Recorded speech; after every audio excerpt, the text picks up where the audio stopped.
អតីតកាលពីរប្រភេទអតីតកាលខ្លះល្អអតីតកាលខ្លះមិនល្អទេជារឿងធម្មតាសម្រាប់ជីវិតមនុស្សម្នាក់ហើយអតីតកាលទាំងពីរនោះបានរលត់បាត់ទៅហើយអ្នកមិនអាចបកក្រោយទៅកែប្រែវាបានទេតែបើអ្នកគិតត្រូវអ្នកអាចកែច្នៃវាបានជាប្រយោជន៍សម្រាប់សាងអនាគតល្អទៅខាងមុខបើអតីតកាលនោះជារឿងល្អជារឿងបុណ្យកុសលអ្នកអាចរំលឹករំលើកវាឡើងវិញដើម្បីឲ្យចិត្តបានជ្រះថ្លាម្ដងទៀតបានសប្បាយចិត្តម្ដងទៀតអ្នកក៏ឈ្មោះថាបានធ្វើបុណ្យម្ដងទៀតដែរដែលនៅក្នុងធម៌លោកហៅថាអបរចេតនាឧស្សាហ៍រំលឹកដល់ទានដែលអ្នកបានឲ្យដល់អំពើល្អដែលអ្នកបានសាងរំលឹកឲ្យបានរឿយចិត្តអ្នកបានចម្រើនដោយបុណ្យចម្រើនដោយភាពត្រជាក់ត្រជុំឧបមាដូចជាការចាក់ទឹកដាក់ជីដល់ដំណាំដែលអ្នកបានដាំដំណាំនោះនឹងផ្ដល់ផលកាន់តែច្រើនឡើងតែបើអតីតកាលនោះជារឿងមិនល្អជារឿងអកុសលចាត់ទុកថាវាជាផលបាបចាស់ទៅចោះយកវាជាមេរៀនជាមូលដ្ឋាននៃការប្រុងប្រយ័ត្នលើក្រោយហើយអនុញ្ញាតឲ្យវាកន្លងហួសទៅកុំស្ដាយអីព្រោះបើស្ដាយទៅក៏មិនអាចកែប្រែអ្វីបានដដែលហើយបើអ្នករំលឹករំលើកវាញឹកញាប់ពេកវាមានតែនាំឲ្យចិត្តអ្នកក្តៅក្រហាយប៉ុណ្ណោះ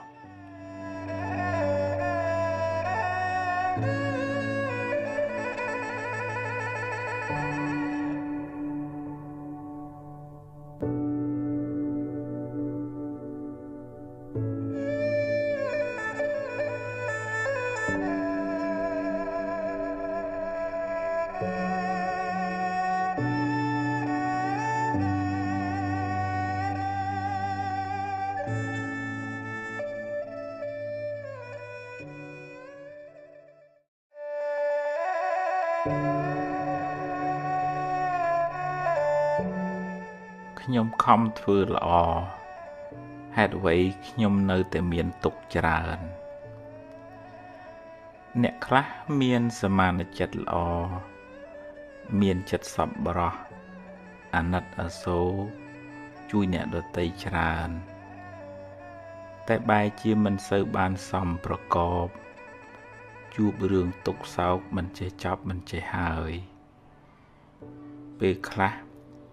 ជួយគេហើយបែរជាគេរមិលគុណនិយាយអាក្រក់រហូតដល់ធ្វើទុក្ខបុកម្នេញមកវិញក៏សឹងមានអំពើល្អដែលអ្នកបានសាងហើយនៅតែជាអំពើល្អដដែលមិនប្រែទៅជាអាក្រក់ទេគ្រាន់តែវាមិនទាន់មានពេលឲ្យផលប៉ុណ្ណោះចំណែករឿងមិនល្អរឿងអកុសលដែលអ្នកបានជួបវាជាផលនៃកម្មចាស់ដល់ពេលត្រូវឲ្យផលគួរស្វែងយល់ផងដែរថាបុណ្យកុសលមានច្រើនលំដាប់ហើយបុណ្យទាំងនោះជួយអ្នកឲ្យបានស្រាលពីទុក្ខ តាមលំដាប់ដែរកុសលថ្នាក់ទានលះចិត្តកំណាញ់លះចិត្តជាប់ជំពាក់កុសលថ្នាក់ទាននោះជួយអ្នកឲ្យមានគេស្រឡាញ់រាប់អានច្រើនមានកិត្តិយសកេរ្តិ៍ឈ្មោះល្អនិងជាឧបនិស្ស័យនៃការរកទទួលទានមានបានតែកុសលថ្នាក់ទាននោះមិនអាចជួយអ្នកឲ្យរួចផុតពីសេចក្តីទុក្ខផ្លូវចិត្តបានទេកុសលមួយទៀតដែលជួយអ្នកឲ្យរួចពីពាវេរាទៅថ្ងៃមុខគឺការរក្សាសិលបានដល់ការមិនបៀតបៀនមិនធ្វើឲ្យអ្នកដទៃក្តៅក្រហាយអ្នកជាមនុស្សមិនមានពៀទៅណាមកណាមិនសូវព្រួយបារម្ភក្នុងចិត្តព្រោះមិនបានធ្វើខុសហើយមិនសូវមានអ្នកមកបៀតបៀនអ្នកទេជៀសវាងតែអ្នកមានបាបកម្មពីអតីតជាតិមកកុសលថ្នាក់សិលជួយអ្នកឲ្យរួចផុតពីពាវេរាទៅថ្ងៃមុខតែវានៅតែមិនអាចជួយអ្នកឲ្យរួចផុតពីសេចក្តីទុក្ខផ្លូវចិត្តបានទាំងស្រុងឡើយកុសលថ្នាក់ខ្ពស់ដែលអាចជួយអ្នកបានច្រើនក្នុងការសម្រាលសេចក្តីទុក្ខពីផ្លូវចិត្តគឺកុសលថ្នាក់ភាវនាដែលមានន័យថាការចម្រើនសមាធិការចម្រើនបញ្ញាដែលជួយអ្នកឲ្យមានចិត្តនឹងធឹងមិនសូវញាប់ញ័រនឹងរឿងរ៉ាវទាំងឡាយសមាធិសំដៅលើការវឹកហាត់ចិត្តឲ្យស្ថិតនៅក្នុងអារម្មណ៍តែមួយដែលនាំឲ្យចិត្តបានស្ងប់រងាប់បានត្រជាក់មិនសូវរវើរវាយមិនសូវច្របូកច្របល់ជួយអ្នកឲ្យបានសេចក្តីសុខតាមផ្លូវចិត្តច្រើនចំណែកឯការចម្រើនបញ្ញាសំដៅលើការស្វែងយល់អំពីដំណើរកើតរលត់នៃសង្ខាររៀនលះបង់ការប្រកាន់ចំពោះរឿងរ៉ាវការទាស់ចិត្តនិងការជាប់ចិត្តចំពោះបញ្ហាទាំងឡាយពេលអ្នកបានលះបង់នៅសេចក្តីប្រកាន់នោះពីក្នុងចិត្តរឿងរ៉ាវទាំងឡាយកើតឡើងក៏កំណត់ដឹងថាជាដំណើរនៃធម្មជាតិពេលមានហេតុក៏កើតឡើងពេលអស់ហេតុក៏រលត់ទៅឧបមាដូចជាភ្លើងចង្កៀងពេលនៅប្រេងក៏នៅសល់ភ្លើងពេលអស់ប្រេងអស់បញ្ឆេះភ្លើងក៏រលត់ទៅអ្នកកំណត់ដឹងនៅដំណើរនៃសង្ខារយ៉ាងនេះកាត់បន្ថយនៅសេចក្តីប្រកាន់សេចក្តីទុក្ខក៏ធូរស្បើយពីចិត្តអ្នក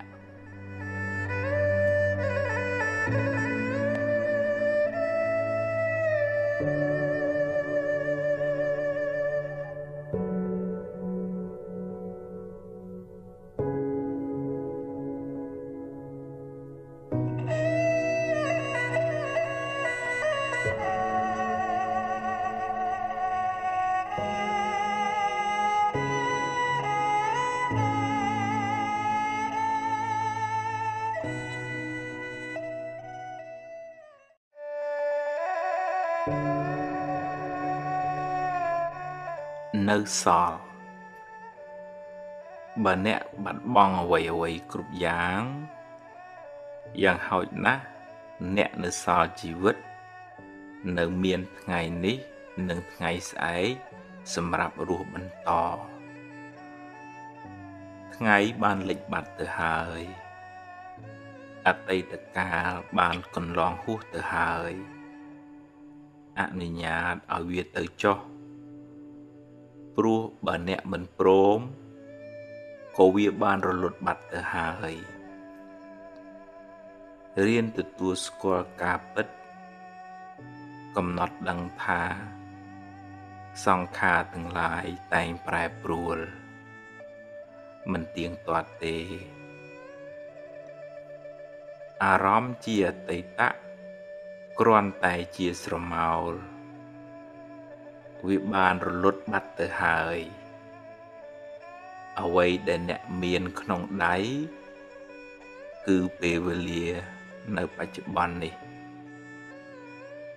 ការសម្រេចចិត្តពេលនេះអាចជួយកំណត់ជោគវាសនាអ្នកនៅថ្ងៃបន្ទាប់បានយកអ្វីដែលអ្នកមានសេសសល់ធ្វើជាមូលដ្ឋានសម្រាប់ដំណើរទៅមុខនាងបដាចាជួបទុកច្រើនឥតគណនាម្ដាយឪពុកបងប្អូនស្វាមីនិងកូនទាំងពីរជាទីស្រឡាញ់បានស្លាប់ទាំងអស់តែនាងនៅអាចងើបឈរហើយបន្តដំណើរទៅមុខទៀតរហូតបានត្រាស់ជាព្រះអរហន្តីជាសាវិកាដ៏ឆ្នើមរបស់ព្រះពុទ្ធជាម្ចាស់អ្នកប្រហែលជាមិនកំសត់ដូចនាងបដាចាទេអ្នកពិតជាអាចងើបមុខឡើងហើយសាងអនាគតថ្មីក្នុងផ្លូវត្រូវផ្លូវបុណ្យកុសលជីវិតអ្នកនឹងបានភ្លឺថ្លាបើអ្នកសម្រេចចិត្តចាប់ផ្ដើមធ្វើល្អពីថ្ងៃនេះតទៅ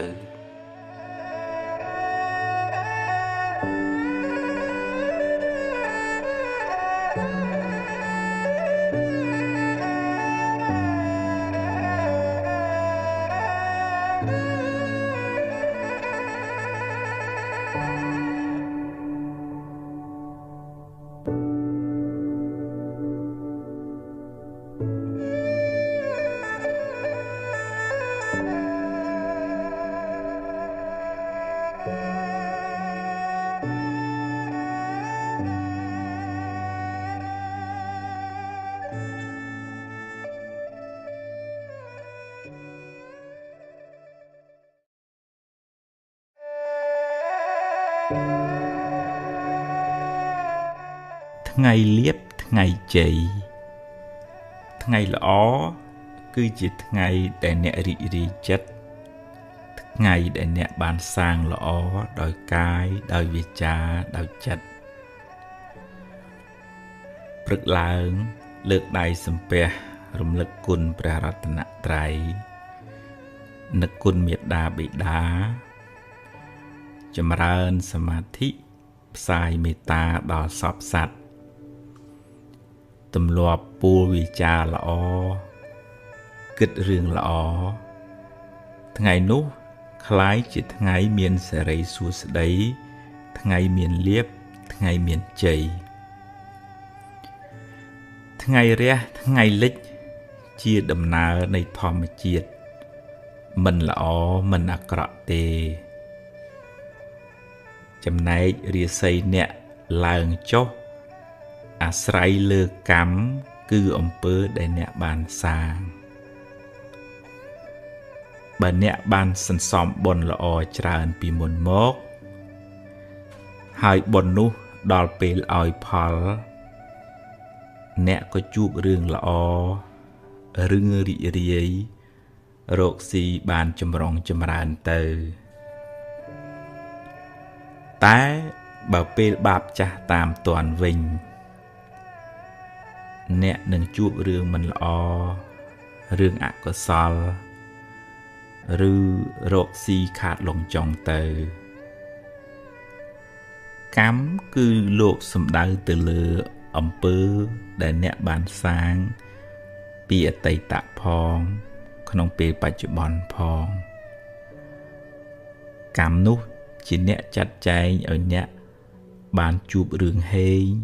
ឬរឿងសោយក្នុងដំណើរជីវិតរបស់អ្នកបើអ្នកខំប្រព្រឹត្តល្អចិញ្ចឹមមាតាបិតាមានចំណេះចេះដឹងច្រើនមានកាយវាចាល្អប្រពៃហើយប្រុងប្រយ័ត្នព្យាយាមក្នុងកិច្ចការងារអ្នក បុណ្យពេលបច្ចុប្បន្ននោះនឹងជួយបើកឱកាសដល់បុណ្យចាស់ចាស់មកឲ្យផល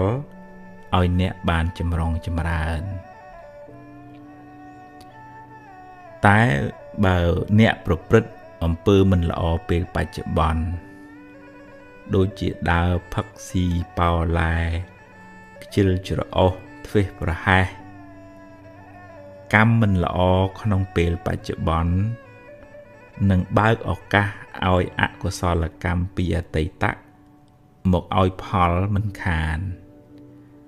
អ្នកនឹងលិចលង់នឹងមិនចម្រុងចម្រើនទៅមុខឡើយ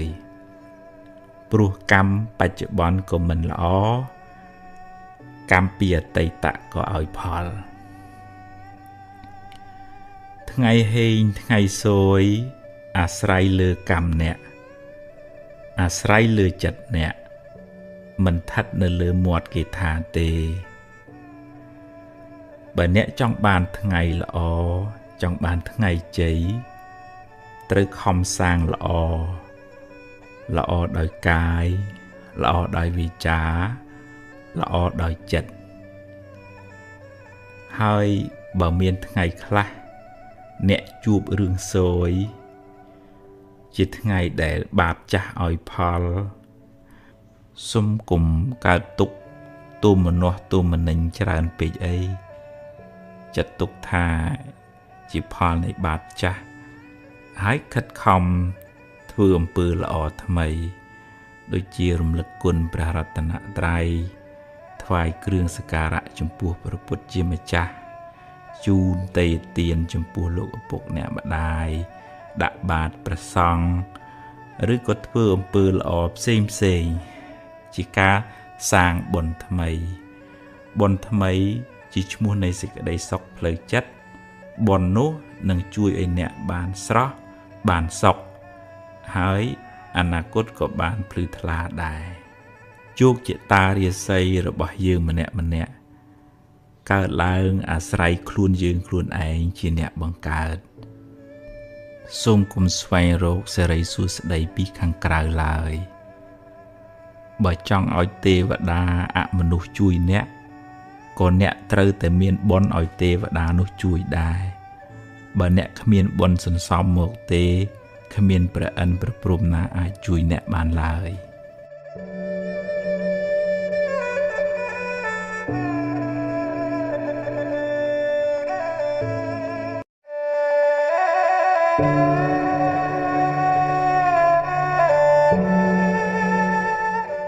រៀនសម្រេចចិត្តមុននឹងសម្រេចចិត្តគិតឲ្យបានច្បាស់លាស់សិនសួរយោបល់គេឯងឲ្យបានគ្រប់ជ្រុងជ្រោយហើយចុងក្រោយអ្នកត្រូវសម្រេចចិត្តដោយខ្លួនឯងហើយបើសម្រេចយ៉ាងណាហើយធ្វើតាមនឹងទៅកុំសាវ៉ាដូរចុះដូរឡើងពេកអីព្រោះវាធ្វើឲ្យរំខានចិត្តខ្លាំងមិនសូវបានសុខទេហើយបើឧបមាថាការសម្រេចចិត្តនោះខុសនាំឲ្យខូចខាតបាត់បង់សូមគុំទម្លាប់បន្ទោសគេបន្ទោសឯងឬមួម៉ៅក្តៅក្រហាយស្ដីបន្ទោសខ្លួនឯងយូរពេកអីចាត់ទុកថាវាជាផលនៃបាបចាស់ទៅចុះកុំស្ដាយពេកអីព្រោះស្ដាយទៅបានត្រឹមតែខូចចិត្ត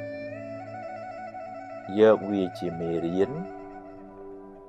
គិតសារជាថ្មីឡើងវិញធ្វើឲ្យបានប្រសើរជាងមុន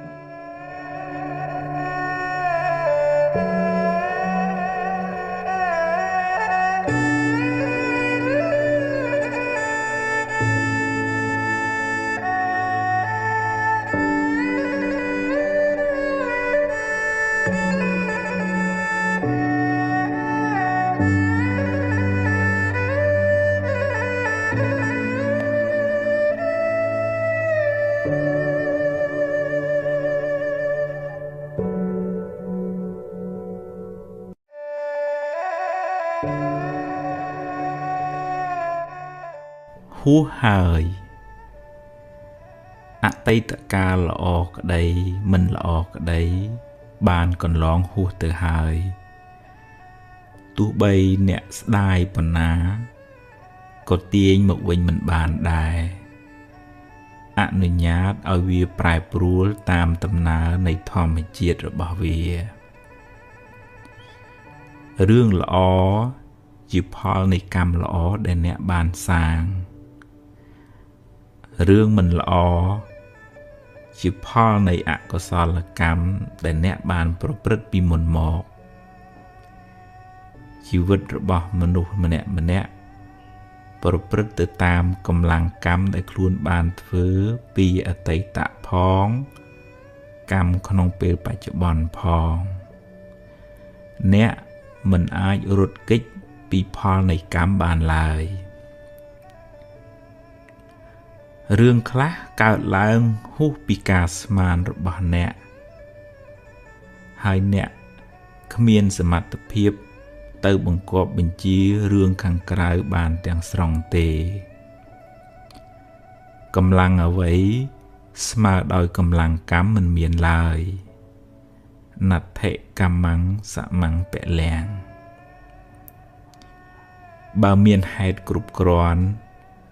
រឿងនឹងកើតឡើងអ្វីមិនមែនជារឿងចៃដន្យទេបើអ្នកបានជួបរឿងមិនល្អហើយអ្នកកើតចិត្តមួម៉ៅក្តៅក្រហាយអ្នកបានបង្កើនទុក្ខនោះឲ្យមានទម្ងន់ទ្វេដងរឿងក៏អាក្រក់ចិត្តក៏មួម៉ៅទុក្ខទាំងកាយទុក្ខទាំងចិត្តណាស់ហើយចុះរឿងបានកន្លងផុតទៅហើយចាត់ទុកជាមេរៀនជាបទពិសោធន៍សម្រាប់ការសម្រេចចិត្តលើកក្រោយចាប់ផ្ដើមសារជាថ្មីគិតរឿងថ្មីនិយាយរឿងថ្មីធ្វើកិច្ចការងារថ្មីលទ្ធផលក៏បានថ្មីដែរអតីតកាលមិនមែនជាផ្ទះសម្រាប់អ្នកនៅទេវាគ្រាន់តែជាស្រមោលទេតើតែបើរឿងអតីតកាលនោះជារឿងល្អជារឿងបុណ្យកុសលអ្នកអាចចងចាំនិងរំលឹករំលើកដល់អំពើល្អនោះរឿយដើម្បីឲ្យចិត្តបានរីករាយម្ដងទៀតបានបុណ្យម្ដងទៀត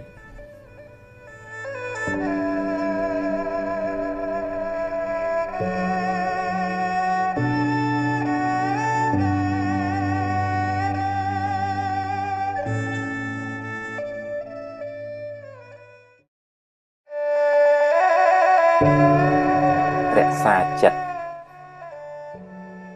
អ្នកហោះហើរទៅណាអ្នកត្រូវតាមដានចិត្តអ្នកជាប្រចាំបើចិត្តខឹងក៏ដឹងថាចិត្តកំពុងខឹងហើយមិនថយលបឿនកំហឹងបន្តិចមកបើចិត្តចំណែន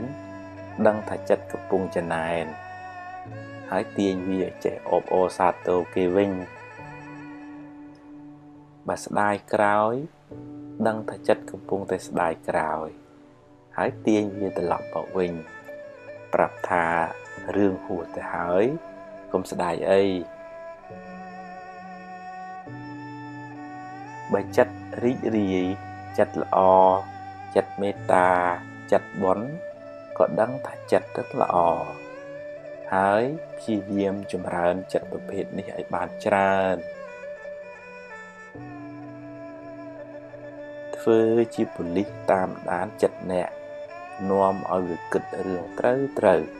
រឿងល្អទើបមិនសូវស្មុគស្មាញហើយមិនសូវមានទុក្ខកុំធ្វើជាជនរងគ្រោះឲ្យចិត្តធ្វើបាបអ្នកតាមចិត្តឡើយត្រូវបង្កើនស្មារតីធ្វើជាម្ចាស់ធ្វើជាអ្នកបញ្ជាចិត្តវិញ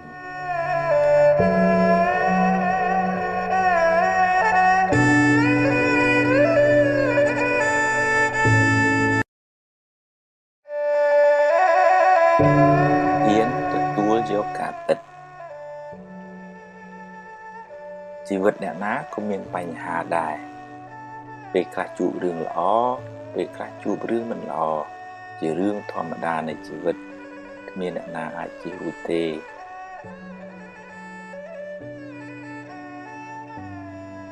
បើជួបរឿងល្អទទួលយកទៅ